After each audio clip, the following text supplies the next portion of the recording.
വേദനിപ്പിക്കുന്ന ഒരു പരാമർശം തന്നെയല്ലേ ഇങ്ങനെ അസഭ്യം പറഞ്ഞു, തെറി വിളിച്ചു എന്നൊക്കെ പറയുന്നത്.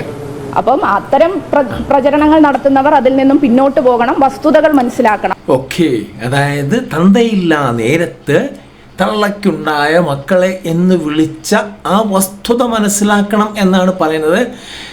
സാധാരണഗതിയിൽ ചോദിക്കേണ്ടത്, പോട്ടെ, ഞാനത് ചോദിക്കുന്നില്ല. ഏതോ ഒരു ചേച്ചി വന്ന് ചോദിച്ചായിരുന്നു, അതിൻ്റെ വീഡിയോ കിട്ടിയിട്ടുണ്ട്. അടുത്ത ദിവസം അതും നമ്മൾ ഇടുന്നതായിരിക്കും.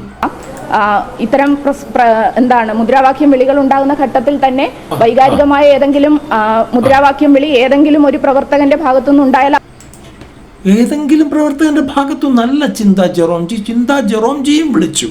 അതൊക്കെ വിലക്കാനുള്ള പൊളിറ്റിക്സ് ഞങ്ങൾക്കറിയാം. അത് വിലക്കിയിട്ടുമുണ്ട്, ഏറ്റുവിളിച്ചിട്ടില്ല പിന്നീടുള്ള ഘട്ടത്തിൽ അങ്ങനെ ഏതെങ്കിലും ഒരു തെറ്റായ വാക്കുണ്ടാകുന്നെങ്കിൽ.